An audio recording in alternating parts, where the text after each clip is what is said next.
La isla, de Manuel María Caballero Rojas. Oh, quien tuviera la pluma de Byron, o la del Ábate de San Pedro, para poder pintar todo el mundo de dicha que a veces puede encerrar siquiera por instantes el mareado y quizás que reducido horizonte de una isla. Esos sitios que las aguas besan con amor y circundan con respeto se han considerado en todos los tiempos como el asilo clásico de la felicidad. Y preciso es convenir que es este punto la imaginación de los poetas ha estado perfectamente de acuerdo con el instinto universal, porque sea cual fuere la causa, no hay hombre que haya nacido en tierra firme por cuya mente no haya pasado alguna vez el delirio de verse súbitamente trasladado a una isla lejana, solitaria, pero pintoresca donde se pasa la vida entre el farniente, la contemplación y los goces positivos de la actividad egoísta.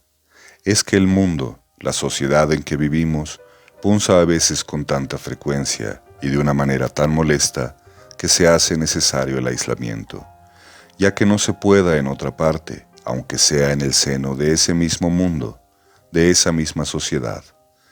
Por lo demás parece no desmentirse la fama de las islas, cuando se consultan las relaciones de los viajeros, o bien la tradición, ese libro viviente del pueblo del que nos hemos permitido extractar el siguiente episodio.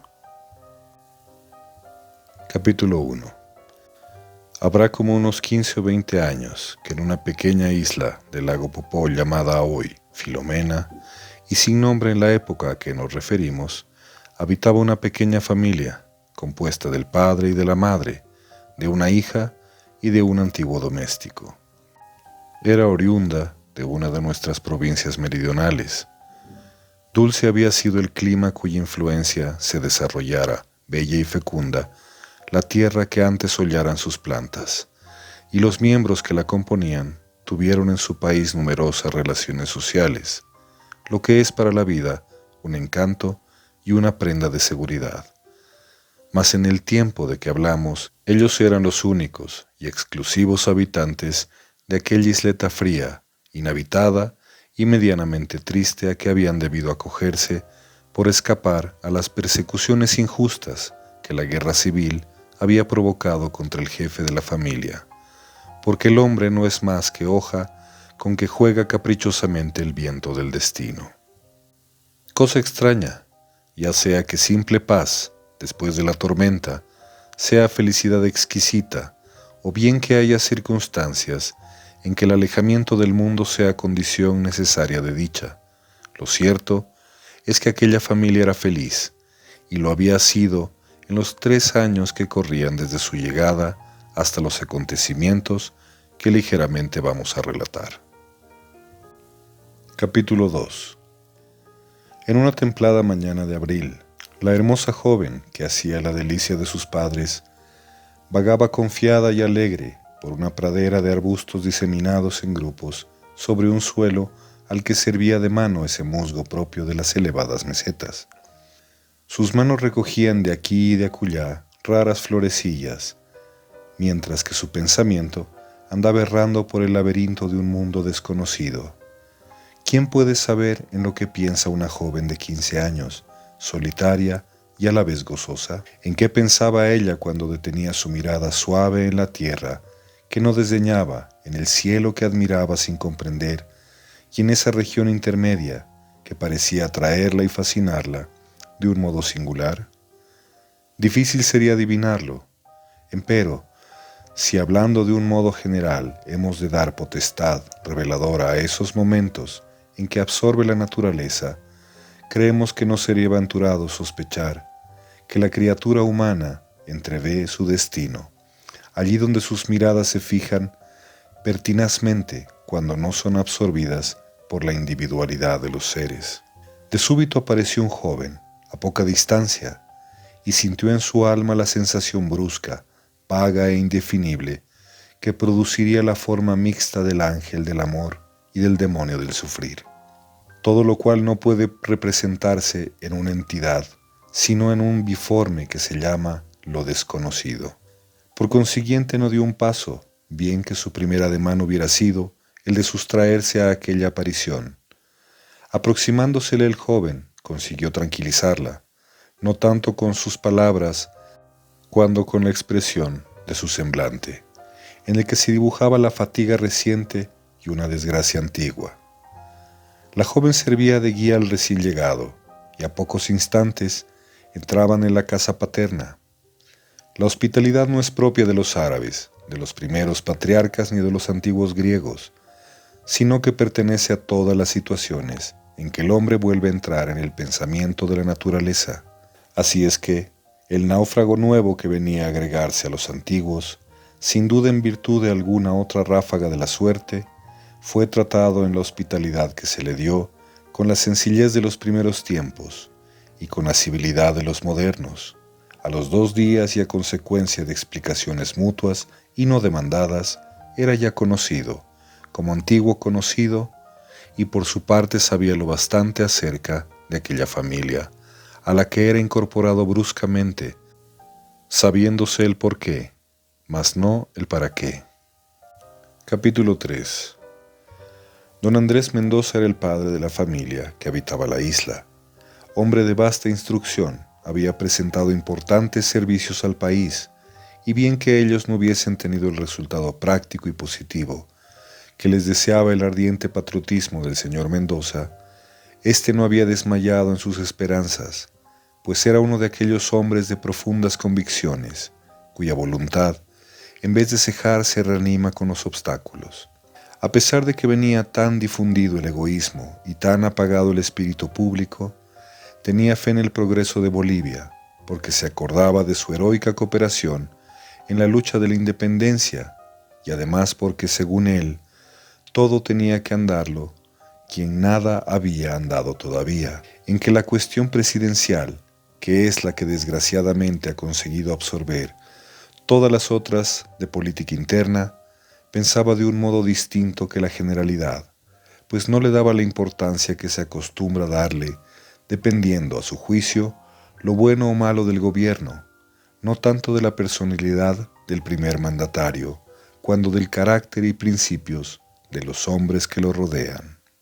Además, en medio de la oscuridad que cubre todavía la faz de la mayor parte de nuestros hombres públicos, siendo difícil saber lo que son, y mucho más el saber lo que serán, creía que en el discernimiento que había que hacer de ellos, necesario era dejar mucho la casualidad, siendo la principal obligación de todo boliviano contribuir para que el presidente, elegido con más o menos acierto, marche por el camino del orden, de la libertad y del progreso.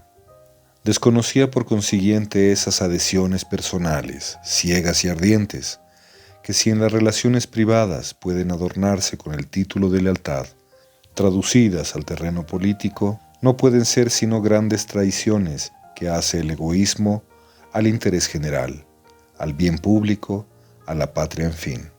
Era pues un partidario muy frío, si es que puede darse la denominación al partidario, en medio de nuestras cuestiones puramente personales, al que se había acostumbrado a no mirar en el primer mandatario un hombre, sino un principio, al que quería orden con libertad, y al que, en sus ideas, estaba tan distante de la anarquía que todo lo derriba como el despotismo, todo lo convierte en silencio, en tumba.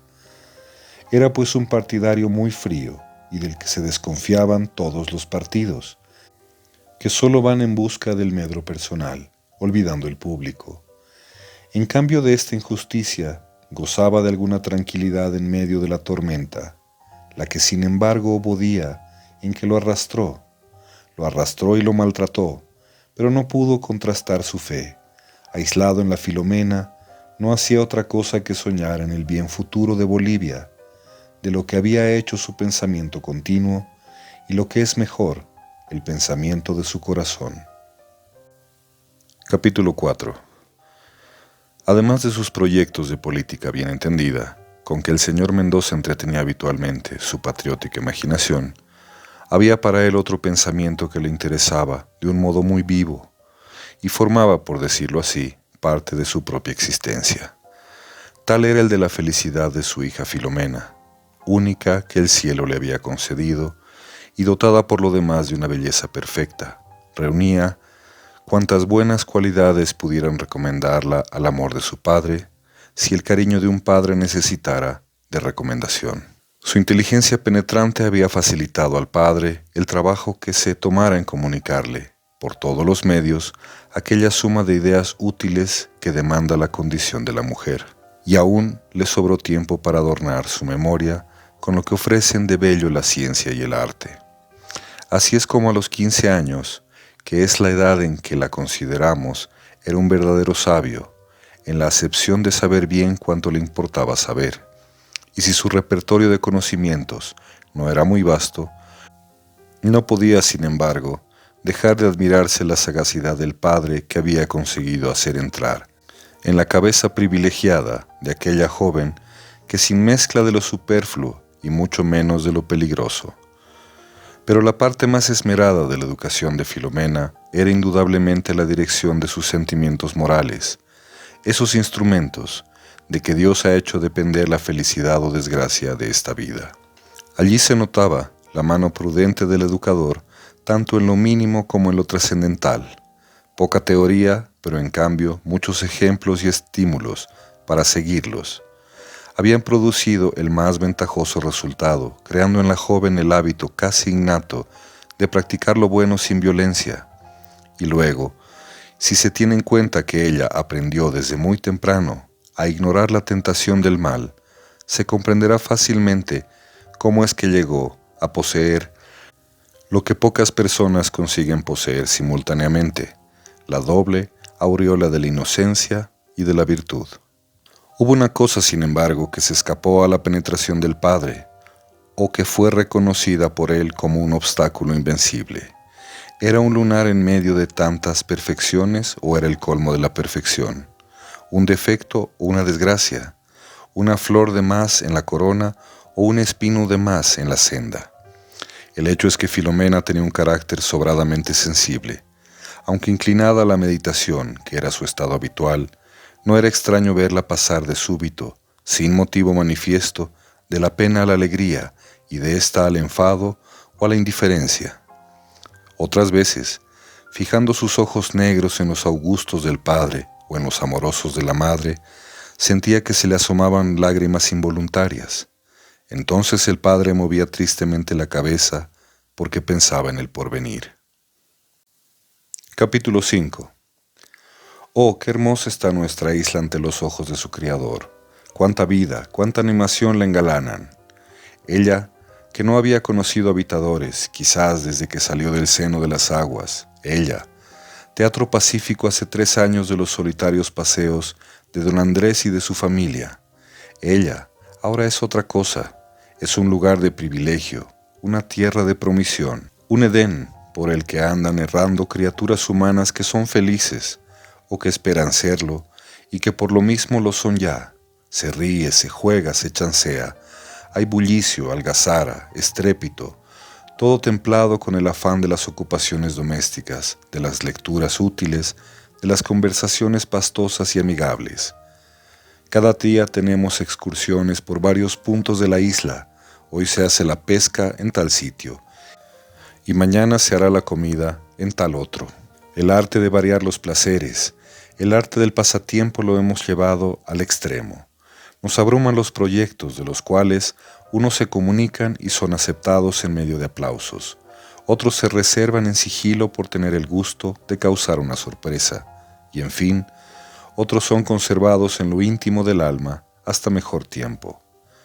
Nos olvidábamos advertir que solo hace 15 días que ha sido recibido en la familia don Gabriel, que así se llama el recién llegado que ya conocen nuestros lectores, lo que de paso quiere decir que estamos en la mañana de nuestra historia. Capítulo 6. Oh, qué hermosa está nuestra isla, así con su soledad y con su carencia casi absoluta de lo que se llama comodidades. ¿Lo dudáis? Leed a Robinson y sobre todo, leed el corazón humano cuando se halla animado por la vida del sentimiento. Unas veces pasean los habitantes de la isla en familia, otras en grupos y aisladamente. ¿Veis allá a lo lejos 2 hombres que conversan solitarios pero entusiastas a orillas del lago? son don Andrés Mendoza y el joven Gabriel. Atended, dice el primero al segundo. Atended, mi joven amigo, porque a la edad en que os encontráis, podrían tal vez mis palabras seros de alguna utilidad. Vuestro ardiente deseo porque Bolivia sea feliz os hace impaciente, y algo de inexperiencia os induce a exigir lo que no está en la naturaleza de las cosas. Cuando el espíritu se encuentra en semejante disposición, es de temer que la fe en el progreso se debilite, y que queden paralizados nobles esfuerzos a que la patria tiene un derecho incontestable. Permitidme por lo mismo que os detenga por algunos instantes en este punto. Pretender que nuestro país se eleve en el corto periodo de un gobierno o en 15, 20 o 30 años a la altura de las naciones de la vieja Europa, cuya existencia se cuenta por decenas de siglos, es indudablemente lo más enorme de las generosas puerilidades. Es además una negación o un olvido completo de la historia. El individuo no satisface todos sus deseos, ni se hace feliz en 4 días, siendo por consiguiente un absurdo quererlo exigir de una entidad moral tan complicada como la sociedad, en la que figuran los elementos más heterogéneos y luchan entre sí las fuerzas más encontradas.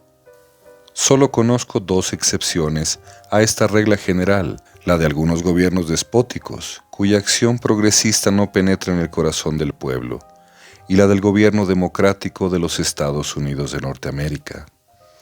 ¿Y Grecia y Roma, que en pocos años vivieron siglos de libertad y de progreso? Grecia y Roma, nombres clásicos y queridos. Mi contestación es muy sencilla, amigo mío. Grecia y Roma, que se reunían en su plaza pública, eran 2 municipalidades, y yo soy amigo frenético del municipio. Y luego, si suprimimos la guerra municipal de los griegos contra los persas, si suprimimos la conquista bárbara de los romanos, ¿qué queda de vuestro argumento? Algo de notable se hizo en Atenas, que no se refiriese al gobierno casi tiránico de Pericles. Me interesáis. ¿Algo de importante en Roma que no se refiriese a la monstruosa tiranía de los Césares? Bien, continuad. Creo que hablamos del gobierno y administración excepcional de los Estados Unidos, que ha hecho en pocos años de ese pueblo de colonos y de esclavos una nación que figura entre las primeras del globo, pero cuyo lado débil, la cuestión de esclavitud, cuestión de pueblos mercantiles, ha empezado a descubrir el tiempo. Su engrandecimiento entre tantos debe atribuirse a causas que no nos comprenden. Si hablamos de los Estados Unidos, que son nuestra gloria y nuestro orgullo, porque al fin son americanos, pero al hablar de este pueblo privilegiado, os haré notar de paso que todas las cuestiones se han decidido parlamentaria y pacíficamente, y no apelando a los medios violentos, a lo que nosotros llamamos impropiamente una revolución. ¿Revolución? Permitidme, mi querido huésped, que os diga que habéis comprometido una palabra peligrosa para vuestro partido. Porque si no me engaño, sois vos lo que nosotros parodiadores podríamos llamar un conservador. Y vos un radical. ¿Y bien? Esas, a mi ver, son denominaciones a que es necesario dar poca importancia, si hemos de tomarlas, a lo menos en la acepción que se les da en otros países. Lo sustancial es que la naturaleza quiere que los individuos, lo mismo que las sociedades, se desarrollen gradualmente y conforme a ciertas leyes, cuya relación ni se acelera ni se retarda sin graves inconvenientes. Y es por eso que si los retrógrados, o al menos los del status quo, quieren un imposible, no es menos absurdo lo que pretenden aquellos que en una nación de 20 años de vida querrían ver cumplidos todos los deseos de la más avanzada y vieja civilización. Lo que siempre y en cualquier estado de la vida nacional será siempre el deber del buen ciudadano es el contribuir con sus esfuerzos y en unión de sus coasociados a ese desarrollo normal de que hablábamos. El municipio, asociación en medio de la asociación, y las grandes virtudes públicas y privadas, merced al orden y a la paz, harán siempre más que lo que pudieran hacer los mejores y más bien intencionados gobiernos, a los cuales muchas veces se exige lo que no está en su capacidad de hacer. Pero sobre todo, en ese principio de asociación que has insinuado, es en lo que deben fundarse nuestras esperanzas. Ved lo que Él ha hecho en los tiempos, y principalmente en Inglaterra y Estados Unidos, en la época que alcanzamos. Mas esta materia la desarrollaremos con más detención en otra vez que nos ocupemos de estos puntos. Por ahora es tiempo de regresar a la familia, donde será ya notar tal vez nuestra ausencia. Volvamos, y espero que en otra vez que hablemos nos entenderemos mejor, porque ya voy viendo que cuando se tiene buena voluntad, no está uno distante de llegar a formar una doctrina homogénea de las opiniones que parecen más encontradas. Capítulo 7. He aquí otro grupo, Filomena que conversa con su madre en uno de esos paseos, en que de seguro se quiere menos dar expansión al cuerpo que a un agitado corazón. Positivamente, dijo la madre, clavando en su hija una mirada escrutadora, pero del todo dulcificada por la divina indulgencia maternal. Positivamente, y a no dudar lo que tienes el aire noblemente distraído, hija mía. No, madre, contestó Filomena, volviendo en sí, como evocada de otro mundo, y prestando atención a lo que se le decía. Sí, hija mía, y voy a darte la prueba. En un breve momento de conversación, te has equivocado 2 veces en tus contestaciones, lo que a decir verdad tampoco es la primera vez que te sucede de algunos días a esta parte. ¿No podría atribuirse eso a la casualidad? Querría creerlo, pero no me es dado, porque sí he de decirte todo mi pensamiento. Desde hace poco advierto, con la ansiedad de una madre, que algo pasa en ti de extraordinario. Tan pronto estás triste como alegre, como desesperada, como indiferente, y esto sin motivo plausible, atendido el pequeño círculo en que vives, en que todo es para ti bondad, dulzura y benevolencia, y a lo que parece que no debía corresponder en tu corazón otro sentimiento constante que el de gratitud y amor. Nunca he dejado de tenerlo, señora, dijo Filomena, que premeditadamente se vio obligada a emplear la palabra señora, que se veía atacada en lo que hay de más individual y personal, que es el sentimiento. Pero en cuanto a esas transiciones bruscas de que me habláis, continuó, debéis recordar que mi padre nos la ha hecho notar muchas veces, y mucho antes de ahora, y aun cuando él haya sido parco en observaciones, yo, al ver que su augusta frente los varios pensamientos, en sus ojos santos para mí, el dolor, y en su movimiento de cabeza el desaliento, he traducido todo eso por lo siguiente: eres muy sensible y serás desgraciada. Así habló Filomena, algún tanto exaltada porque está en la naturaleza de los sentimientos, que pulsado el uno vibren algunos de los otros. Entonces creyó la madre que su indignación se extralimitaba y, queriendo apaciguar la susceptibilidad de su hija, dijo con un acento marcado de ternura: «Oh no, hija, querida de mi corazón, no ha entrado en mi pensamiento por un instante el poner en duda tu amor, porque nos tienes a tu padre y a mí, y solo he querido darte a entender que ese sentimiento antes único, tal vez que ahora esté contrabalanceado o compartido, y en cuanto a esas manifestaciones bruscas de tu carácter, solo ha sido mi ánimo el hacerte notar que sobre ser más frecuente que antes, tiene también un carácter más marcado. Tu alegría es a instantes locura, y tu tristeza degenera con frecuencia en melancolía. Esto desde luego parece indicar que hubiese entrado en tu alma algún pensamiento nuevo que ha venido a modificar lo que te eran habituales. ¿Me engañaré por ventura al hacer semejante suposición? Y si no me engaño, ¿cuál puede ser la causa de que no me lo hayas confiado? Porque yo antes, tu única y exclusiva amiga, no he recibido ya el depósito de tu secreto, si es que alguno tienes». Filomena se sintió vencida y debía entregar la llave de su corazón. Desde el principio del diálogo que llevamos relatando, se había mantenido ante su madre que estaba sentada, ella de pie y con las manos cruzadas por delante del pecho. Cuando vio a su madre sondear tan sagazmente la situación de su espíritu, se apoderó de ella un estremecimiento involuntario, y luego ese cargo que sobre su reserva le formulaba la madre tan cariñosamente, le produjo un ligero remordimiento que pasó rápido por su frente virginal. Después, como todas las naturalezas sensibles y generosas, conoció que era llegado el momento de decirlo todo.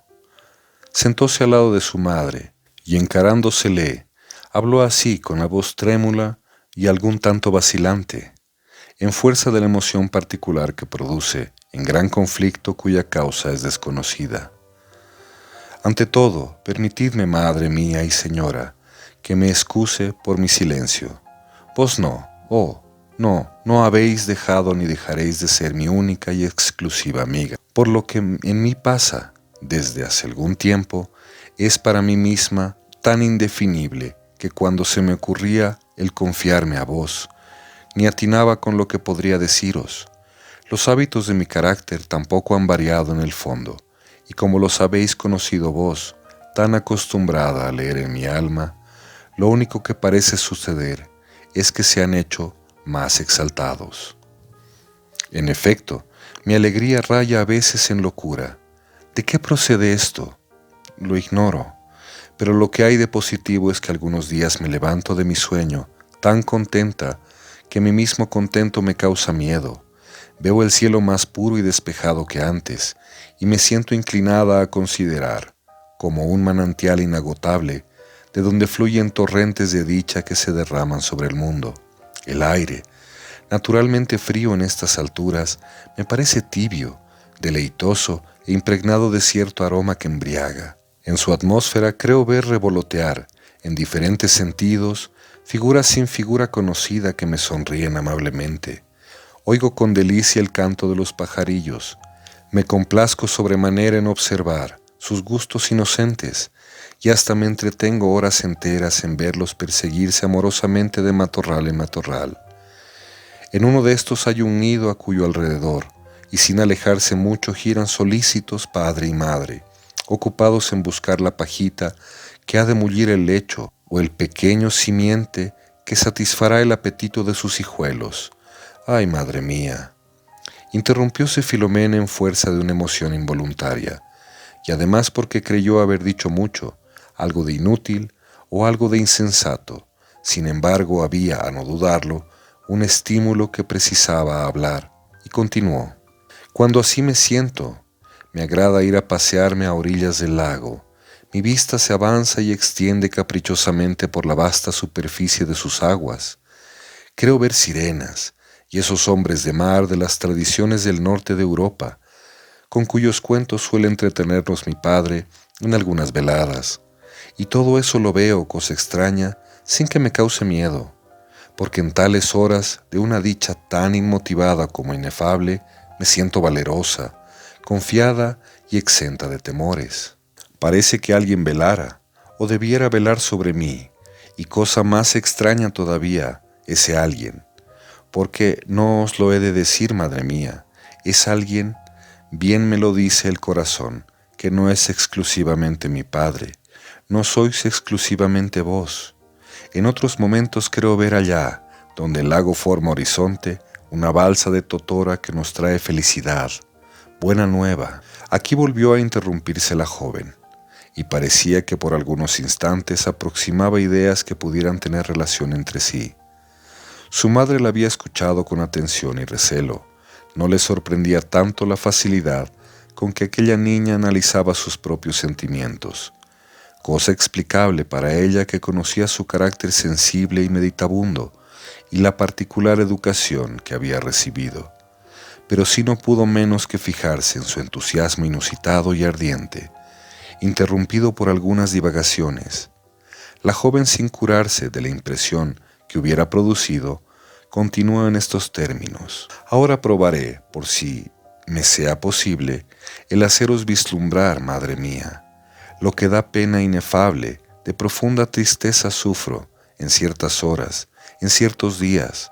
Desde luego es un malestar, sin causa conocida el que se apodera de mí, sin que lo pueda evitar.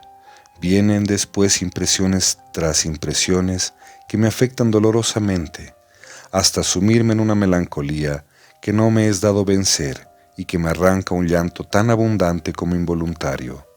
Y sin embargo esas impresiones son, lo conozco, insignificantes, cuando me afectan en estado de calma, de donde infiero que la causa que exalta mis sentimientos se halla en mí misma.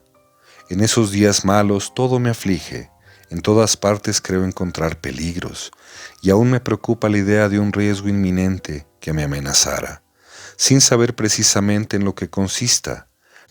Las aguas del lago me intimidan de un modo singular. Por otra parte me considero totalmente desamparada, y la soledad de la isla me abruma espantosamente. Mi imaginación personifica a momentos ese riesgo de que he hablado, y lo veo levantarse entre nosotros, sin que vuestros esfuerzos ni los de mi padre sean suficientes para libertarme de él.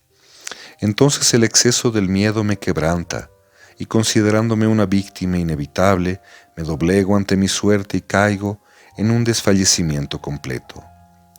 ¿No es verdad, madre mía, que todo esto es extraordinario y tanto más inexplicable, cuanto que desde la llegada de él, nuestra vida se ha hecho más entretenida, más variada que antes, desde la llegada de don Gabriel? ¿No es así, madre mía? Filomena cortó otra vez bruscamente el hilo de su discurso, quedándose por algunos instantes pensativa y sin el deseo de adelantar su explicación. Por lo visto, ella había concluido por donde debía empezar. Su madre conoció la herida, pero no quiso por entonces sondearla más, porque así se lo decía su amor de madre y también su instinto de mujer. Contentóse con tranquilizar a su hija y recomendarle la franqueza que debía usar con ella, diciéndole al propósito palabras sumamente cariñosas y envidiables, que después de oírlas por solo Filomena, entraron en el dominio de la brisa sin nombre del desierto. Capítulo 8. Había transcurrido poco más de un mes después del diálogo que llevamos relatado. Gabriel Pacheco, el joven que conocen nuestros lectores, se paseaba meditabundo a orillas del lago, según su habitual de predilección, mas en esta vez parecía hallarse bajo la influencia de una agitación extraordinaria. A la luz de los últimos rayos del sol moribundo, destacábase su esbelta estatura sobre las aguas del lago. Su marcha era desigual e interrumpida, y a instantes se pasaba la mano por la prominencia de su espaciosa frente, asiento de una inteligencia distinguida, convenientemente desarrollada por la educación. Iba y volvía sobre una extensión corta del suelo, paseo que afectan los que quieren retener el pensamiento en un círculo determinado. También que de seguro quería retenerlo Gabriel, cuando se entretenía por momentos y sin apercibirse, con su negro bigote y ancha pera, mientras que dejaba a la brisa de la tarde el cuidado de sus largos y ensortijados cabellos que le daban la semejanza de un estudiante alemán. Sus ojos negros y sensibles, como los de Filomena, y todas sus nobles y regulares facciones indicaban un conflicto supremo, bien que de vez en cuando se despejase la frente para significar calma o se insinuase la sonrisa para denotar satisfacción. Esto era como cuando en deshecha tempestad una ráfaga de viento abre las nubes y nos deja ver por un segundo de tiempo la faz esplendente del sol. A manera de los hombres fuertemente preocupados de su idea, Gabriel hablaba a veces en voz alta, sea dirigiéndose a personas ausentes o ya haciéndose a sí mismo observaciones que variaba de distintos modos. Grande debía ser el conflicto de su alma, pues que su frente parecía algún tanto humedecida. Para la inteligencia de los hechos que nos quedan por referir, es indispensable que hagamos conocer a nuestros lectores algunos de los 1000 pensamientos que bullían en su ardiente cabeza. Es extraño, se decía, el destino que me persigue. Amo a una mujer de quien no soy amado, mientras que me ama otra a la que no puedo corresponder, y cuyo amor ni puedo ni debo fomentar, desde que mi corazón no está enteramente libre. y sin embargo tampoco me es indiferente este amor. Conozco que participo de él, porque no es impunemente que a uno se acerca al fuego. Entretanto, cada día se hace más urgente el tomar una resolución. Examinemos pues el estado en que nos hallamos, para ver lo que haya de hacerse. Margarita no me ama, necesario es creerlo así. Su carta, esa carta que me escribió del convento tan fría, tan razonadora y al mismo tiempo tan lacónica, esa carta en que me aconsejaba deje de pensar en ella, esa carta en que me manifestaba tanta resignación a la voluntad de su padre, no permite la más ligera duda acerca de su inconstancia. Sí, ya no me ama. Quizá que nunca me amó, sí, nunca me amó, porque cuando se ama, cuando se entrega el corazón, no se deja de amar sin motivo. ¿Y yo cuál he podido dar a Margarita para incurrir en su enojo? Ninguno. Pero ella me manifiesta tanta decisión, me había hecho tantas protestas de amor, tantos sacrificios, que no sé qué pensar. Y luego un amor que viene desde la infancia, un amor tan puro, un amor sin primera declaración, porque hemos crecido juntos sabiendo que nos amábamos. Oh no, no puede ser. Margarita me ama, no ha debido cesar de amarme. ¿Por qué me olvidaría ella en algunos meses de reclusión? Un amor alimentado por tantos años. Eso no está en la naturaleza de las cosas. No es así como procede el corazón humano. Sí, Margarita me ama y debe amarme por siempre, ahora más que nunca, porque padece por mi causa. La han encerrado en un convento, le han ordenado renunciar a su amor por mí. La importunaban, según ella me decía con exhortaciones, le demostraban las desventajas de la unión que le proponían mientras me denigraban a mí.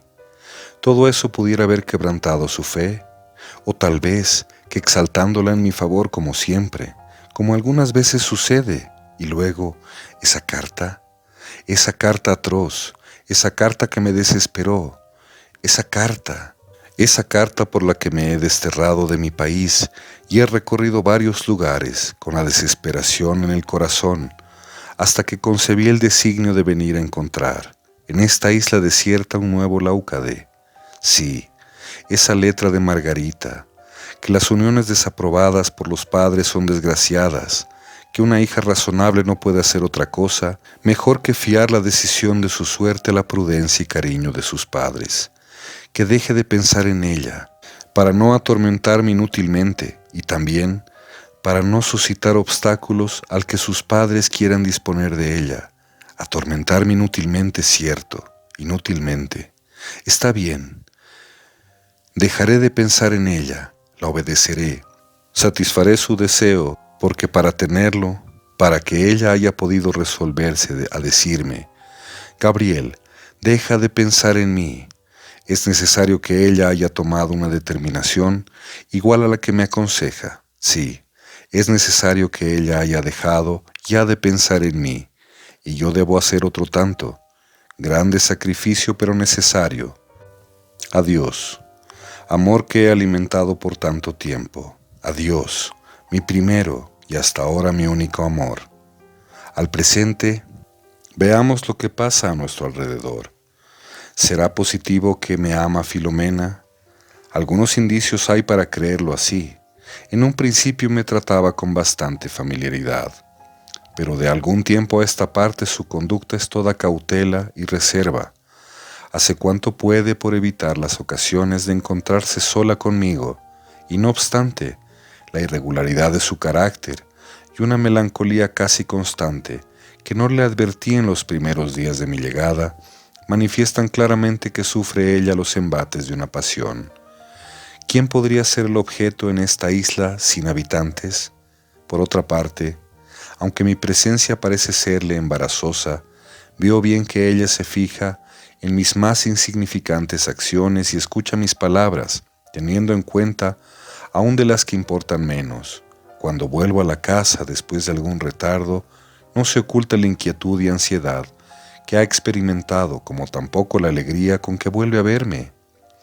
Cierto día, que una ligera indisposición me obligó a guardar cama, pude apercibirme en el esmero y solicitud con que ayudaba a su madre a prestarme auxilio. Que en mi vida no le es indiferente, sí, ella me ama. Sus acciones todas, de la más perfecta y constante amabilidad para conmigo, a pesar de lo que se conoce que sufre. Si sus acciones todas, y sobre todo sus ojos, espejo del alma que nunca miente, me dicen que Filomena me ama. ¿Me amará? ¿Sería yo tan feliz que mereciera que me ame este ángel de inocencia y de ternura? Oh Filomena, es realmente un ángel, en toda la extensión de la palabra, inteligencia cultivada por un hombre inteligente como lo es su padre, corazón sencillo, inocente y puro, lleno de las más nobles y generosas aspiraciones, y lo que vale más que todo, foco de una inmensa ternura que haría la felicidad, no sólo de un mortal, sino del género humano.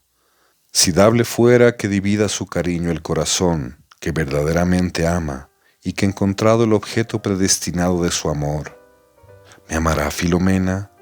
Negros y rasgados sus ojos como es negro su cabello, hay una gracia y dignidad infinitas esparcidas en toda su persona, en todas sus facciones de una regularidad perfecta. Lo mismo que en cada uno de sus movimientos, y luego ese talle de sílfide unido a la más potente organización de los países cálidos, fortificada por el frío de estas alturas. Oh, yo amo con pasión a Filomena, sea que ella me ame o no, yo la amo, y suceda lo que quiera de mí. Cuán feliz debe ser el hombre a quien consagre su amor Filomena, tan ventajosamente dotada por la naturaleza y por la educación. Sí, amo a Filomena, y si mi amor pudiera hacerla feliz, cuánta dicha de poder corresponder de ese modo la franca y cordial hospitalidad que me ha dispensado esta familia, que quisiera que sea la mía. Entonces pues no ha hecho mal en fomentar, de una manera indirecta y casi imperceptible, la inclinación de Filomena hacia mí.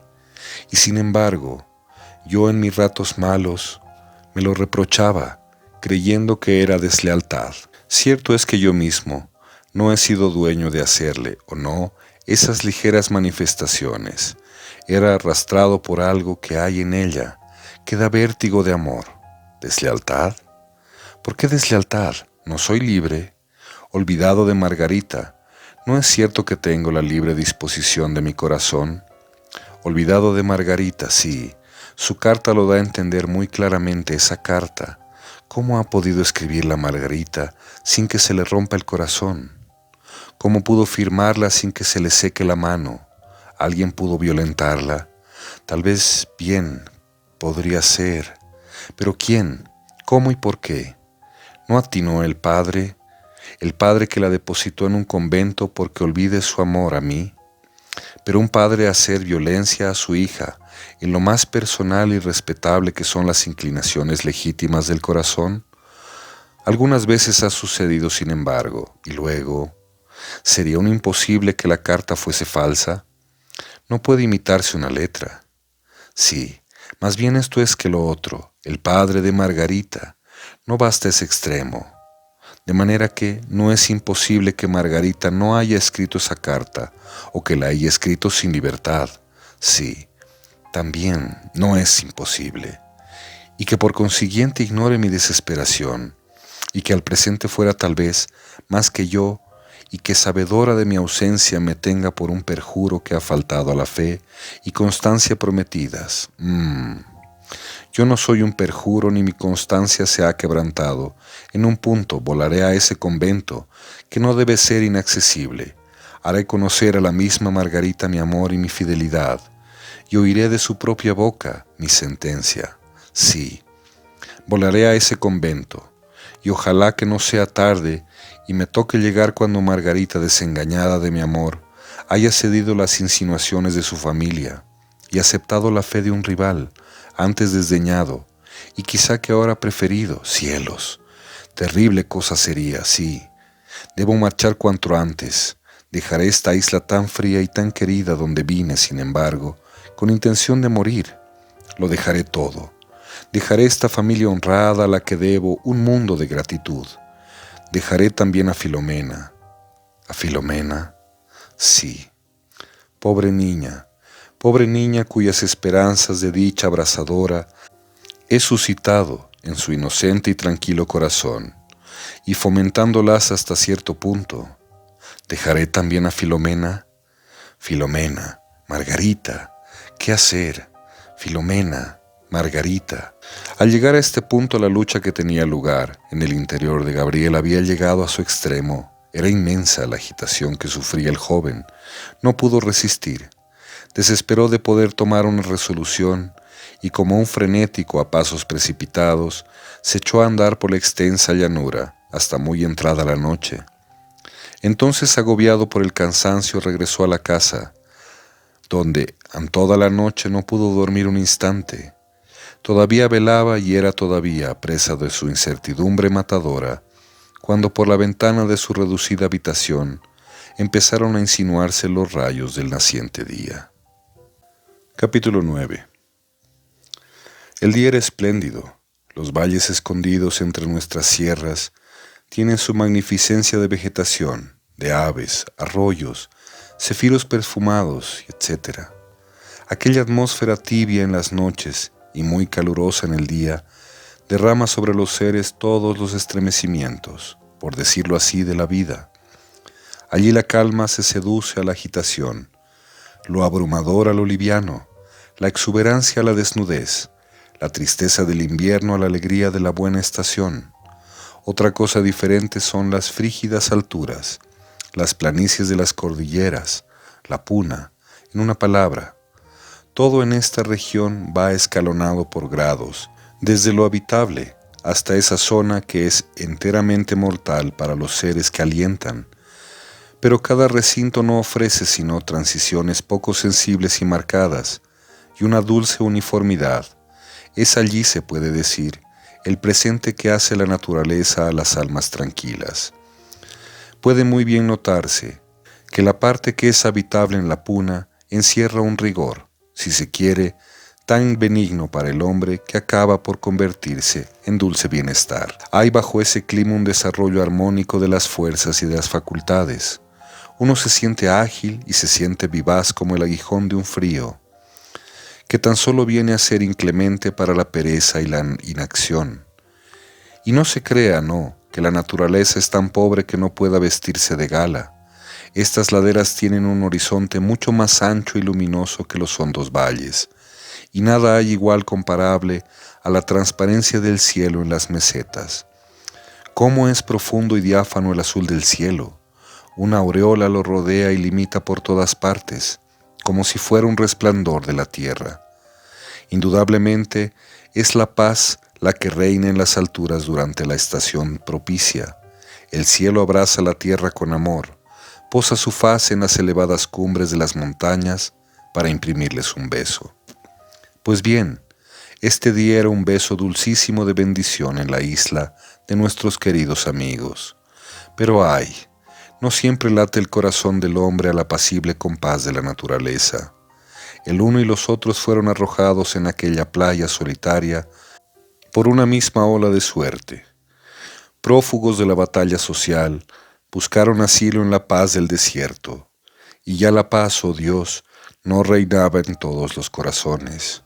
Mendoza había intentado oponer a la crueldad de su tiempo el alejamiento, que era en suma una crueldad todavía mayor contra sí mismo y sus pobres seres queridos, pero su fatiga era sin duda tan grande que la soledad tan muda y tan triste, donde reposaba, no se había aún levantado contra él. Gabriel llevó para convalecer, al contacto de estos aires puros y tónicos, de una herida profunda y gangrenosa, y la herida no cicatrizaba y sangraba todavía, y había recrudescencia en el dolor y se complicaba con otro mal. Pobre Filomena, planta del valle trasplantada muy de mañana a la puna, ¿qué hay, di, de tórrido, de febril, en la savia de tus venas cuando en el campo yermo no ha sido esa savia atemperada?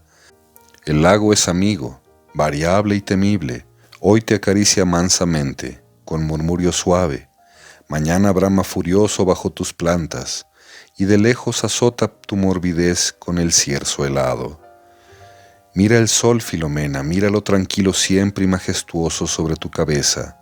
Se levanta en los cielos de la cordillera real, se posa un rato en los cielos de la costa. O hoy como ayer, se sumerge después en el océano. Míralo cuando describe cada día un arco brillante, del cual llueve para la isla de tus padres un calor tibio y suave. Pero lo hemos dicho, ya no reinaba la paz de los campos en estos corazones, y la naturaleza estaba para ellos muda. Cuando llegaba la hora del almuerzo, fue necesario que Gabriel se reuniese a sus huéspedes. Todavía era ostensible la perturbación de su espíritu. Dos círculos negros que rodeaban sus ojos marchitos denotaban, por otra parte, el insomnio que había sufrido. Combinados estos indicios con algunos antecedentes que no se habían escapado a la penetración de los padres de Filomena, poseedores además del secreto de su hija, no podían quedarles duda de que ambos jóvenes se hallaban bajo la influencia de una violenta pasión. ¿Cuál sería el resultado?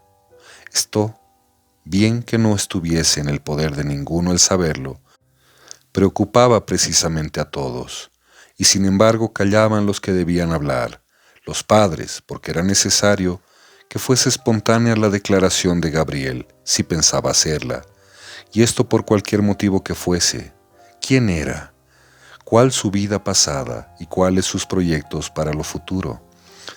De los dos primeros puntos se sabe muy poco, y solo por las confidencias que voluntariamente había querido hacer, mas respecto de lo último nada absolutamente se sabía. Su conducta con Filomena no autorizaba, por otra parte, a hacer ninguna deducción seria, amable y respetuoso al propio tiempo, galante a veces, no le había dejado entrever un afecto verdadero y apasionado, sino al revés de algunas palabras demasiado equívocas y que fluían casualmente o que parecían serle arrancadas contra su voluntad y por la fuerza de las circunstancias. Entretanto, el aspecto moral, por decirlo así, de la isla había cambiado sensiblemente. No podía dudarse que se había apoderado de todos una tristeza y una inquietud que todos se esforzaban en ocultar, pero que estaban en la conciencia de todos. Los paseos se habían hecho más raros, las conversaciones más reservadas. De vez en cuando la franqueza primitiva les traía a los labios esas palabras expansivas de otro tiempo, pero que ahora o se apresuraban a sofocar o las modificaban con pena y con trabajo, es decir, que aquellas infelices criaturas agregaban al sufrimiento el afán de ocultar el sufrimiento. Situación difícil y que por lo mismo no podía prolongarse demasiado. Era la tempestad deshecha con las apariencias de la calma. Cualquiera podía prever un desenlace próximo y un acontecimiento que por poco no cuesta la vida a uno de los personajes de nuestra historia, vino a precipitar ese desenlace. Dado por lo pronto a la situación un carácter más definido, hacía algunos días que se proyectaba un paseo por el lago. Tan raras eran ya esas excursiones, y tanto pesaban los techos de bronce de aquella sencilla casa sobre los ánimos abatidos de sus moradores, que la idea había sido aceptada por todos con cierto entusiasmo, aunque su realización no pudo tener lugar hasta algunos días después por los incidentes o quehaceres domésticos.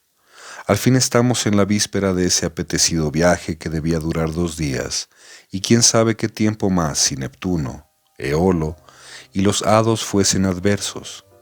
Desde el amanecer de este día, todo en la casa se halla en continuo movimiento.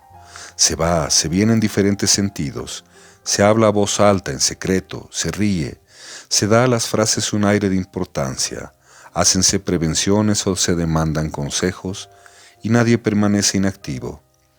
Era todavía muy temprano cuando ya el señor Mendoza, acompañado de Gabriel y seguido de Pedro, su anciano doméstico, se ha dirigido a la orilla del lago con el importante objeto de arreglar las embarcaciones que deben servir para el viaje. Eran estas 2 balsas de Enea, monumentales por el mejor título para aquellos isleños, pues eran las mismas que los habían conducido a la isleta en que el presente se encontraban. Necesitaban de alguna reparación y es lo que se ocuparon durante toda la mañana, don Andrés y sus 2 asociados. Cuando las creyeron bien habilitadas, regresaron a la casa, donde presentaron ayuda en los últimos preparativos. Se engañaría mucho el lector si en vista de los detalles que preceden dedujese que se trataba de muchas y grandes ocupaciones, pues nada de eso había, pero nuestros paseantes, como todas las personas sedentarias que deben ponerse en movimiento, se habían ocupado muchísimo de nada o de muy poca cosa. Capítulo 10. Serían las 6 de la mañana cuando los expedicionarios se embarcaban con grandísimo placer. Los pocos pajarillos que habían en la isla revoloteaban de matorral en matorral y entonaban sus sencillos gorjeos.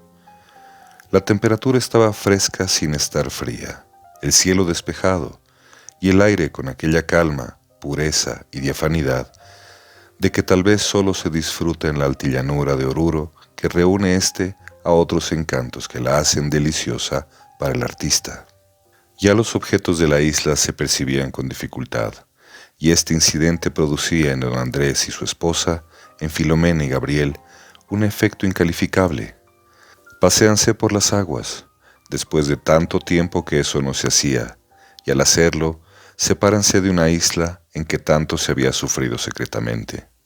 Y luego ese viaje, ¿no es cierto que se parece mucho, o mejor dicho, es un preludio de aquel que se hará cuando, variadas las circunstancias, sea lícito volver a los antiguos hogares, a la vida activa, a la patria, a esa sociedad, en fin, de la que nos separamos con tanto gusto y ahora lloramos tanto, aunque sin decirlo? Todo esto ponía radiantes de gozo a nuestros viajeros, pero por otra parte, he ahí que allí queda esa pequeña isla, asilo en el tiempo de la desgracia, donde tanto se ha reposado, donde tantos momentos tranquilos y deleitosos se han transcurrido, donde se aprendió a amar. He ahí que esa pequeña isla queda allí, con nuestras huellas, con nuestra casita, ella, esa isla empapada todavía con las lágrimas de nuestro dolor, embalsamada aún con el aliento de nuestra felicidad, se queda allí. ¿Sería por siempre o no? Y cuando así discurrían nuestros personajes, pensaban también en la vuelta. ¿Qué es lo que podía resultar de todo esto? Un sentimiento, como lo hemos dicho antes, incalificable. Entre tanto nos hallamos ya, como si se dijera, en alto lago. El lago Popó, llamado también de Pampaullagas, ocupa una posición que casi corresponde al centro de la República, y esto basta para hacer comprender que este lago, que al presente es tan poco conocido, está llamado sin embargo a jugar un rol muy importante en el desarrollo de nuestra industria. Por su parte meridional se une mediante un canal misterioso con 2 lagunas, la de Coipasa y la Chipaya, más misteriosas aún, porque no tienen un desagüe conocido, a pesar de que bien lo necesitan, pues van a parar a ellas casi todas las aguas del departamento de Oruro. La tradición, que no gusta de efectos sin causa, hace que estas lagunas comuniquen con el Pacífico por un subterráneo de más de 100 leguas, mansión de la oscuridad y de los genios, teatro de escenas inauditas y trayecto que hacen las almas de algunos amantes desgraciados. Cuando estas almas penetran en el grande océano, en sus balsas de totora, recobran de cuerpo y vagan eternamente por la inmensidad, felices porque han olvidado su amor, pero condenadas a no mostrarse sino una vez durante su existencia de siglo, a algún pescador solitario, a quien refieran lo que han visto en el subterráneo y otras cosas más. Bajo el punto de vista industrial, es el lago de Popó más importante todavía. Tiene de 18 a 20 leguas de largo y como unas 8 o 10 de ancho. Se hallan diseminadas en su extensión algunas pequeñas islas, casi todas desiertas, a excepción de la de Panza, que es la mayor, y que ocupa casi el centro del lago. Todas estas isletas son arenosas, desprovistas de alta vegetación, pues solo tienen algunos tolares, pero en cambio hay en su suelo una grama pequeña y algunos salicores que dan gusto exquisito a la carne del ganado lanar, cuyo vellón es, por otra parte, de una notable hermosura. El comercio que harán entre sí los de las islas y los pueblos ribereños será siempre poco activo, pues todos ellos producen efectos similares: cebada, papa, quinoa, excelente, lana de oveja, de llama, de alpaca, de vicuña, magníficos cerdos, carne seca de oveja de un sabor particular, mucha sal y metales de la plata y estaño, pero no sucede lo mismo si se considera la influencia que este lago debe ejercer en el comercio general de la República. Él va por el norte hasta la frontera peruana, pues se comunican con el Titicaca por medio del desaguadero, no debiendo atribuirse, sino a la más culpable indolencia de nuestra parte, el que no se haya navegado ya este río tan importante. Esto sería mucho, pero poco todavía en comparación con lo que el arte tiene que hacer. Cuando el Titicaca o el desaguadero se hubiesen puesto en comunicación con los manantiales del Beni, cuando por la parte del sur el lago Popó se juntase con el río Grande por medio de un canal, y con el mar por en medio de un canal y un camino carretero, como lo ha ideado el señor Epifanio Aramayo, entonces este lago de Popó sería el centro de una malla que en pequeñas embarcaciones movidas por el vapor nos permitiría recorrer la República en 2 o 3 días, y cuyos extremos nos llevarían al centro de las naciones vecinas y a ese mar, camino real del mundo, como alguien lo ha llamado. Al cabo será necesario pensar en eso primero, porque según todas las probabilidades, nuestros caminos carreteros nunca podrán ser otra cosa que lo que son, a menos que tenga lugar un cataclismo que terraplanee nuestros Andes.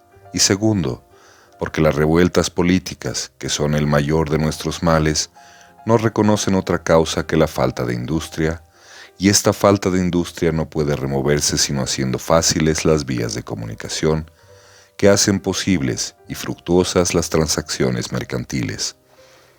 Volvamos ahora en busca de nuestros viajeros. Son las 5 de la tarde y los tenemos a la altura de Chayapata. El sol poniente lanza sus últimos rayos sobre las casas y el blanco del campanario de este pueblito situado allá junto a las montañas, sobre un banco de arena del que le viene el nombre. El lago está tranquilo y apenas si la brisa de la tarde encrespa un poco sus olas. Don Andrés, Gabriel y Pedro reman ya juntos, ya descansando alternativamente, y merced a su maestría conducen con felicidad aquel largo esquife, compuesto de 2 balsas unidas y en cuyo centro se alza una tienda o toldo de tela de color verde que les sirve de camarote. Para ellos que tienen hace algún tiempo un horizonte tan limitado, los accidentes y ocurrencias de las orillas les proporcionan grandísimo placer y son el origen de largos comentarios. Allí está la montaña tal que sirve de punto de mira a los vecinos del pueblo cual, situado a sus pies, por la otra parte, ved aquella manada de llamas cuyas siluetas ofrecen, por la llanura y por la interposición de las aguas, una apariencia monstruosa. Son más que camellos y por lo menos se creería uno divisando una caravana que atraviesa el gran desierto. Pero he ahí otra cosa más notable todavía. Por lo pronto es una gran sombra oscura en que después se empiezan a descubrir cabañas con su techo de paja. Ah, es el pueblo tal, cuyo cura es el señor fulano, noble por sus extravagancias, y el corregidor señor sutano, noble por sus arbitrariedades. Ahora se presenta el lago que pasará quizá inapercibido para los pasajeros aristócratas de nuestra embarcación, mas no así para Pedro, que deja de remar y presta una atención extraordinaria. A poca distancia de la orilla hay un grupo que un pintor llamaría un grupo de familia. Es un hombre cuya parte superior está cubierta por un sombrero semiblanco de falda y capa desmedida, y de un poncho de lana de colores oscuros. Viste calzón corto igualmente oscuro y prolongado hasta media pierna por una media o calceta del mismo color que el sombrero. Él está en pie y lo rodean acurrucados algunos chiquillos de uno y otro sexo, y una mujer que viste una túnica angosta sobre la que lleva un manto, todo de lana, del mismo color que los vestidos del marido. Los chiquillos, según su sexo, llevan vestidos análogos a los de sus padres, y todo es tejido por la mujer, y de la lana que dan los rebaños pertenecientes a la familia. El color cobre, que plugó a los europeos a dar a nuestra raza americana, es el que en su variedad enteramente oscura tiene todos nuestros personajes que se dirigen sus miradas a un campo de habas en cuyo extremo se hallan, y a algunas llamas, cerdos y vacas, y bueyes que pasen no lejos. Es evidente que Pedro se ha puesto pensativo, pero sería difícil saber si piensa en la isla Filomena o en la vida que llevaba en esa provincia meridional, donde era mayordomo, peón, ayudante de cámara y otras cosas más para don Andrés Mendoza y su familia, a quienes acompaña en la desgracia. Bien pronto la voz varonil de don Andrés se dejó oír. Amigos, ya Chayapata queda muy atrás, las sombras de la noche empiezan a cubrirnos y no estamos muy distantes de Pampaullagas y Quillacas, por cuya cercanía se encuentra el terrible sumidero al que suelen lanzarse las almas de algunos amantes infelices. Si en una travesía subterránea de más de 100 leguas no son apartadas por los seres sobrenaturales que habitan en esas tinieblas, salen al mar y son dichosos. Pero luego conoció que había tocado imprudentemente una fibra muy delicada y bajando de tono continuó: mas nosotros, que no creemos en esas cosas que cuentan las ancianas de estos pueblos, veríamos con interés si no fuésemos tan mal embarcados. Ese sumidero, que nos daría quizá la explicación del desaparecimiento de tantas aguas insumidas en el Titicaca y en el Popó, sin que se sepa dónde van a parar. Todavía no se habían desvanecido completamente en el aire las vibrantes palabras de don Andrés, cuando éste, lanzándose a la proa de la embarcación, tomó el remo que manejaba Gabriel, a quien repelió un poco bruscamente y volvió a decir: «Pedro, rememos». Y el antiguo doméstico contestó: «Rememos, mi patrón». Pocos minutos habían pasado de esto. La luna llena saludaba coquetamente al humoso Sajama, que parecía un puesto blanco en el poniente. No era todavía noche, pero ya empezaba a reinar ese silencio solemne que caracteriza a la noche, y a cuya merced pudieron nuestros viajeros percibir un ruido muy lejano, pero demasiado imponente para que no llamara su atención. Era el ruido de las grandes aguas, ruido que en su debilitamiento final parecía indicar que se deslizaban en profundo boquerón. Al propio tiempo atravesaba la embarcación con bastante trabajo la salida de ese bajo desaguadero, llamado también la Cajahuira, semirrío, semicanal, obra de la naturaleza o de los hombres, pero en cuyo trayecto es probable que se halle la explicación del secreto a que vamos aludiendo, pues que en 2 puntos es reemplazado por la tierra firme, que resuena de un modo extraño al paso de los viandantes. En esa travesía hubo una mirada de torva, triste y desesperada, que la cambiaron entre sí Filomena y Gabriel, mas esa mirada no carecía de un tinte de esperanza. Todo ha pasado ya. La inclusa agitación febril de don Andrés y de su esposa, doña Magdalena Morales, que así se llama la madre de Filomena. Nuestros paseantes bordean a la luz de la luna las orillas occidentales del lago de Popó. La claridad siempre débil de este astro las hace más monótonas que de que realmente son. No se ven más que sábanas de un color oscuro, interrumpidas de vez en cuando por algunos grupos de pequeños arbustos, que por sí y con sus sombras producen efectos fantasmáticos. Es necesario, sin embargo, pasar por ellas porque nuestros viajeros, según su itinerario, deben ir a hacer noche en un punto prefijado. Entre tanto rema Pedro a la cabeza de embarcación, con un aliento y con un estoicismo admirables. Don Andrés dormita a alguna distancia envuelto en un capote de viaje.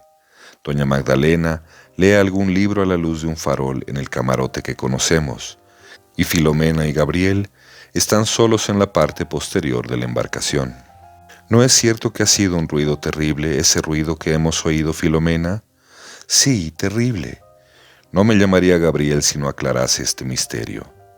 No digáis así, Gabriel, porque eso debe estar rodeado de muchos peligros, fuera de que tampoco creo que habléis de serio, porque cuando hayáis vuelto a vuestro pueblo y familia, no os acordaréis de nada de todo esto, ni de nosotros.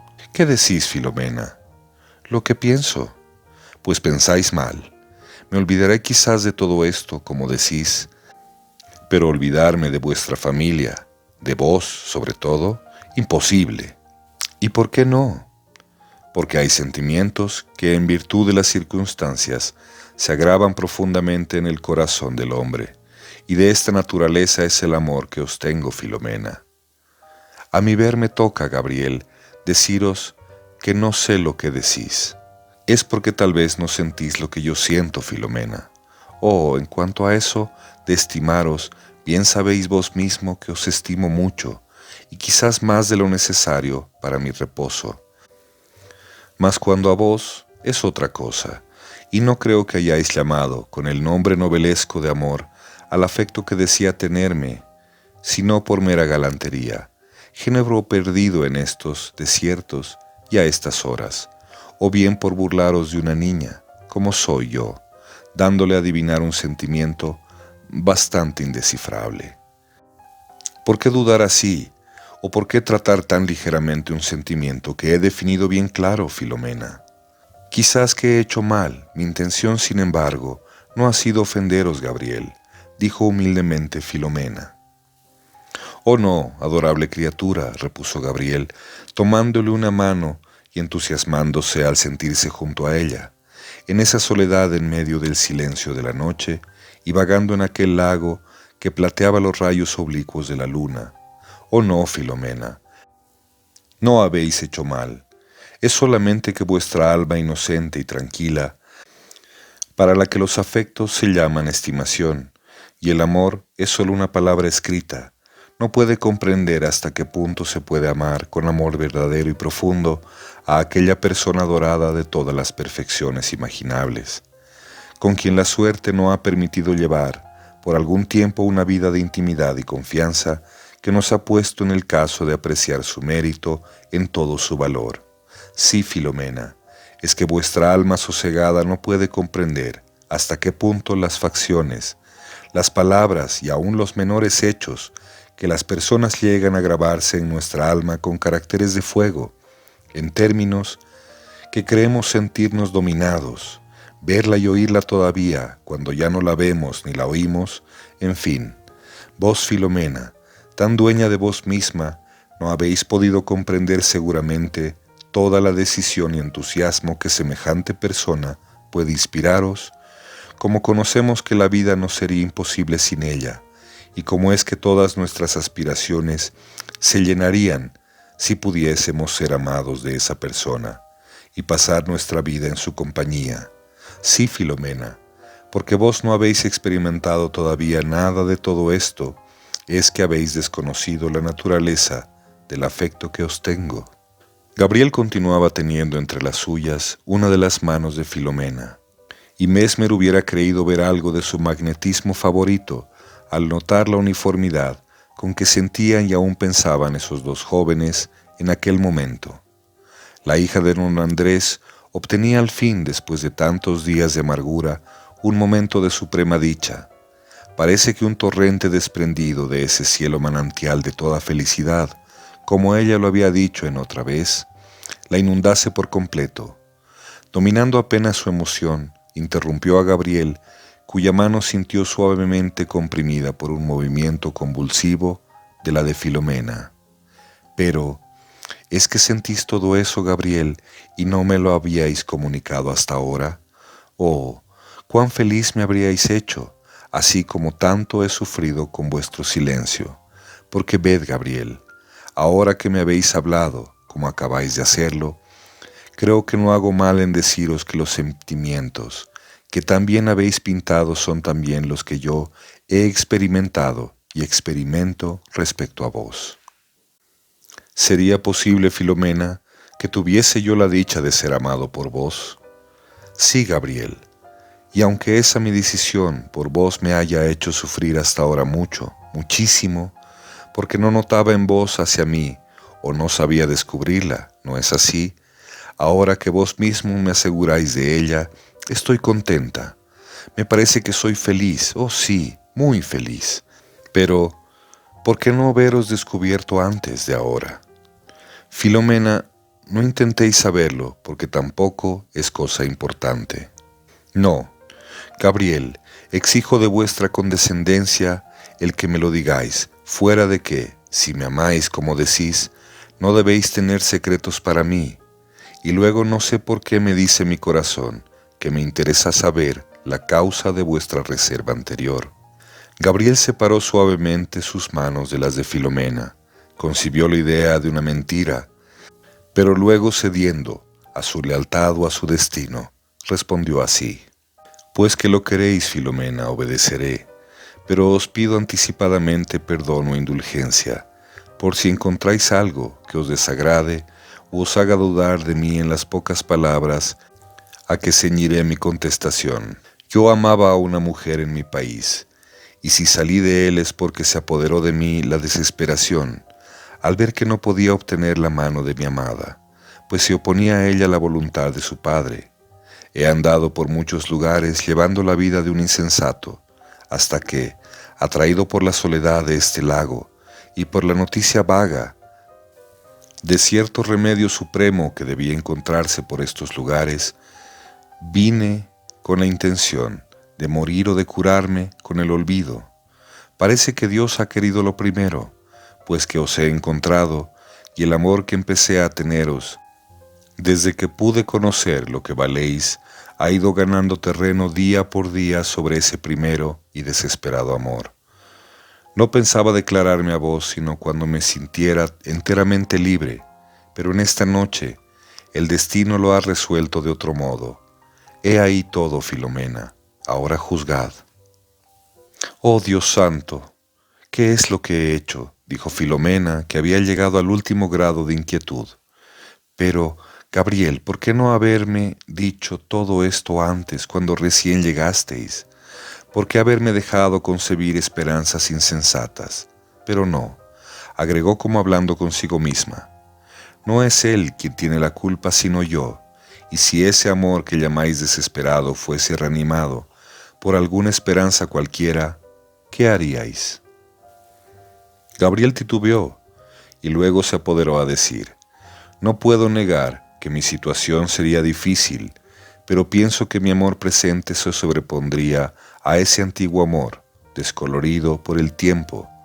Al menos yo me esforzaría a ello, y estoy seguro de que lo conseguiría. Gracias, caballero, dijo Filomena después de un momento de silencio y en un tono extraño. Ahora os suplico que vayáis a hacer compañía a mi madre, mientras que me repongo de la dolorosa emoción que me han producido vuestras últimas explicaciones. Cuando se encontró sola, inclinó la cabeza sobre el pecho. Estaba abatida. Ella había puesto su corazón a disposición de Gabriel, mientras que Gabriel no podía darle el suyo. Comprendió con la precoz inteligencia que le conocemos que estaba su suerte en las garras de la fatalidad. Lloró la joven por largo rato. Después se lavó el rostro con las aguas del lago, trató de rehacerse y volvió al lado de su madre, fingiendo ante ella una tranquilidad que estaba muy distante de su alma. Era muy avanzada la noche cuando nuestros viajeros tomaron tierra para hacer noche bajo su toldo de campaña. Filomena dijo estar algo indispuesta y la dejaron reposar, pero ella durmió poco y su sueño fue interrumpido por horrorosas pesadillas. A veces creía verse en un pequeño y elegante gabinete con Gabriel, que arrodillado a sus pies, le juraba un amor eterno, mas de súbito se presentaba una mujer hermosa, más hermosa y más querida que ella, que tomando a Gabriel por la mano, se lo llevaba echándole a ambos una mirada sarcástica y burlona, a ella que quedaba acurrucada en el rincón de una balsa de totora. Otras veces se veía con Gabriel, paseando de bracero por los hermosos y floridos campos de una isla, y cuando ella redoblaba su atención para mejor percibir las protestas galantes de Gabriel, le parecía a éste en la lontananza de un lago alejándose y siempre al lado de esa otra mujer, más hermosa y más querida.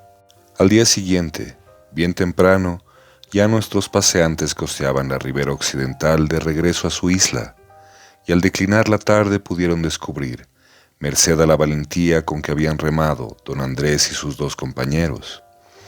Era necesario, sin embargo, darse mayor prisa, porque oscuros nubarrones que anunciaban una tempestad, que estalló al fin envolviendo a la barca en su manto de lluvia, arrastrando en diferentes y encontrados sentidos por vientos tumultuosos.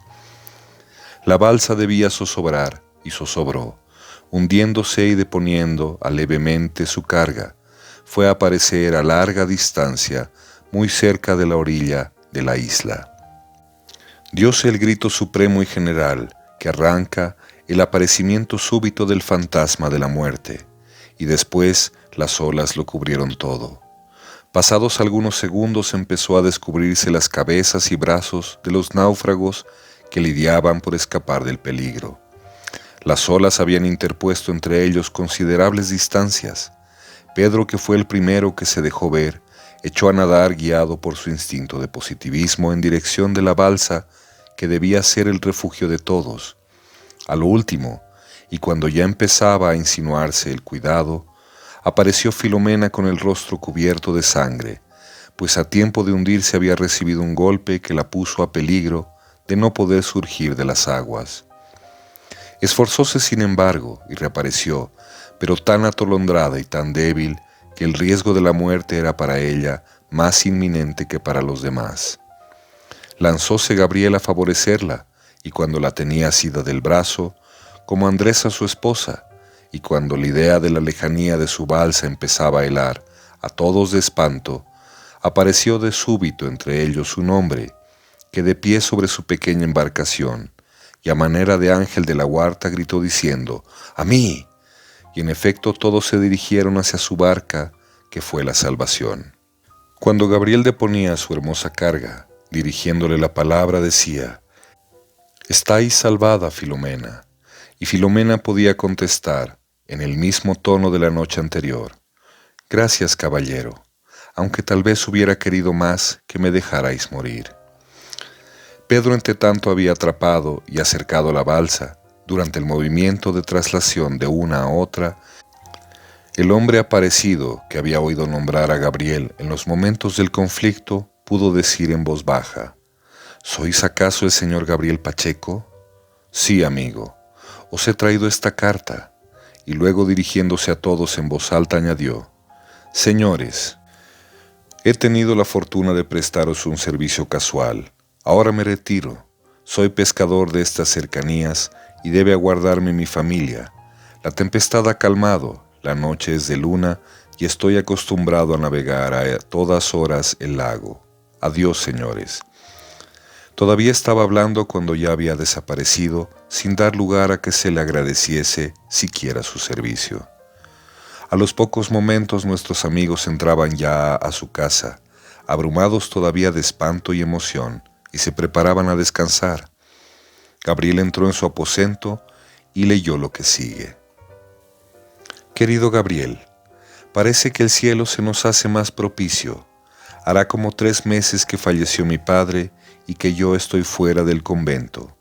Tu amigo rival continúa dirigiéndome sus obsequiosidades y galanterías, que a veces rechazo por insulsas, y a veces escucho por no tener otra cosa de que ocuparme. Mi madre se inclina a veces a darme por esposa al dicho rival, aunque no piensa en violentar mi inclinación. Si tú estuvieses libre todavía y te presentases, es posible que variaría todo esto, y entonces también quiero creer que me disculparía acerca de la carta que te escribí del convento. Espera con interés ver la resolución que tomas, tu siempre constante Margarita». Gabriel leyó y releyó muchas veces esta carta, que a instantes se encontraba un poco fría, pero luego pensaba también que no podía ser fría la carta de una mujer que había podido descubrir su paradero y que le escribía llamándolo para darle la preferencia sobre sus adoradores.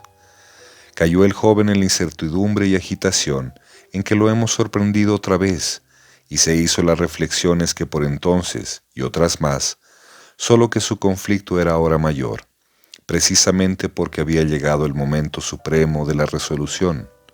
Al fin, se resolvió rompiéndosele el corazón y brotándole de los ojos lágrimas de sangre.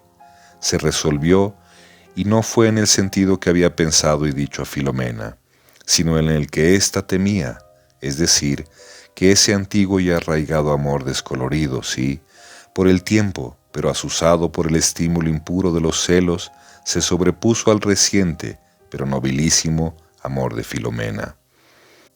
Así es a veces el hombre.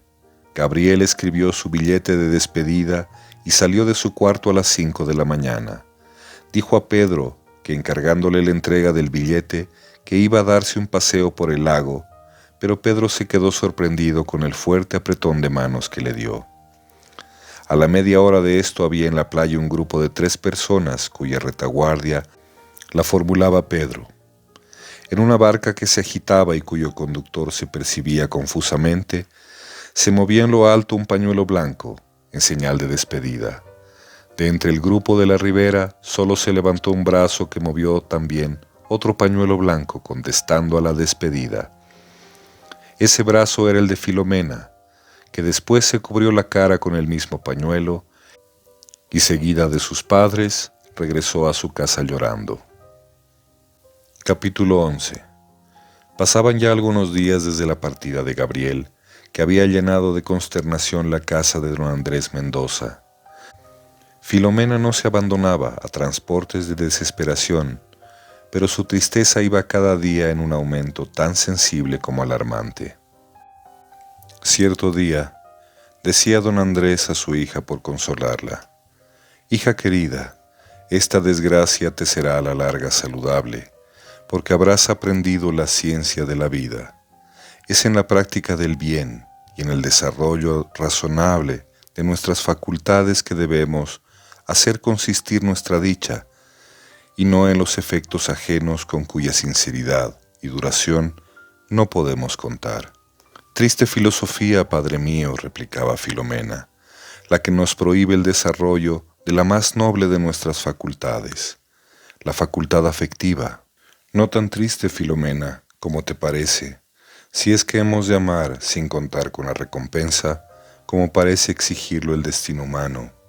Pero todas estas reflexiones se deslizaban por el alma de Filomena sin hacerle mella. Ya hacía 20 días que había partido Gabriel, y este día 20º ofreció la particularidad de que Filomena se mostró más tranquila. Después de la comida de la tarde y al acercarse la noche, mientras sus padres, algún tanto esperanzados, jugaban al ajedrez, ella salió de su aposento y sin ser sentida consiguió llegar a la orilla del lago. Dijo entonces: «Al fin, oh Dios santo, ¿por qué tanto sufrir? Desde la partida de ese hombre funesto, mi existencia no es más que una agonía continua. Hay en mi cabeza un mundo de recuerdos que me mata y mi corazón es volcán que me calcina. ¿Hasta cuándo tanto sufrir? Y luego verme obligada a devorar en silencio la mitad de mi sufrimiento. Oh, esto no es mucho, es más de lo que se puede soportar, una pobre criatura como soy, yo. Pero ¿qué hacer?». Luego se paseó por la orilla a pasos desiguales y precipitados. Se detuvo, lloró, volvió a andar, vaciló y al fin, sin saber lo que hacía, se lanzó en la balsa de totora, cortó el cable y se abandonó a las olas negras y agitadas del lago tempestuoso. A pocos minutos se perdió en las tinieblas y en la vasta superficie de las aguas, y se perdió para no volver a aparecer más, a pesar de las vivas pesquisas que hicieron sus padres por encontrarla. Estos, agobiados por la pena, murieron sucesivamente. Pedro los sepultó, y último resto de aquel naufragio se acogió a la isla de Panza, donde hizo por algún tiempo la vida de pescador, y después desapareció también. Gabriel, casado con Margarita, no fue feliz, porque Margarita no le tenía sino una amistad de infancia que ambos confundieron con el amor, y además porque el joven llevaba en su seno el gusano que le roía de continuo. Ese gusano era el doble remordimiento de haber dejado a Filomena y de haberle falseado su destino. En cuanto a esta no se ha podido saber si es que se ahogó en el lago o fue a perecer de un modo peor todavía, arrastrada su balsa al terrible boquerón o sumidero de que hemos hablado en esta historia. Solo pasados algunos meses de la fatal catástrofe, es que algunos pescadores de la isla de Panza empezaron a divulgar algunas narraciones extrañas. Unos aseguraban haber visto una joven hermosísima, vestida de blanco, que se manifestaba muy contenta y gozosa en medio de las olas embravecidas, dejando flotar al viento de la tempestad las cintas que adornaban su sombrerillo de paja. Otro decía haber visto en la claridad de la luna a la misma joven sentada en un lugar solitario de la ribera y lanzando al aire un lamento tan triste que conmovía el alma profundamente. Todos los que hacían estas y otras relaciones aseguraban haber experimentado un miedo extraño que les hizo alejarse precipitadamente de la que empezaban a llamar la señorita Blanca. Capítulo 12. Don Epifanio Aramayo, hacendado de Pasña, ha construido hace poco menos de 2 años, a sus expensas, una barca en la que ha hecho algunas exploraciones en el lago de Popó, y aún ha navegado el Alto Desaguadero, hasta más allá de Challacollo. Es sensible que los patrióticos esfuerzos de este buen ciudadano y honrado industrial no hayan sido suficientemente atendidos por el gobierno, ni aún secundados por los particulares. A él consagramos estas líneas deseando profundamente que ellas sean a favor de sus nobles trabajos. Cuando el señor Aramayo, acompañado del capitán La Trinidad, don Miguel Bonché y de algunas de sus gentes, llegó a la isla de Panza, oyeron él y los suyos por fragmentos la narración sencilla de lo que hasta aquí llevamos relatado. Curiosos por conocer el teatro de tan raros acontecimientos, se pusieron en busca de la isleta que descubrieron el 14 de diciembre del año pasado de 1863. La reconocieron en varios sentidos, pero no encontraron más huella de la existencia de la familia Mendoza que un monolito de tierra, resto de la casa desplomada, y nada más. En recuerdo de la desgraciada hija de don Andrés, llamaron a la isla con su nombre, que por otra parte coincidía casualmente con el de la hijita de Aramayo. De manera que un nombre dado a una isla desconocida, situada en un lago poco conocido también, es lo único que queda de aquella interesante y malograda Filomena, tan digna bajo respectos de mejor suerte.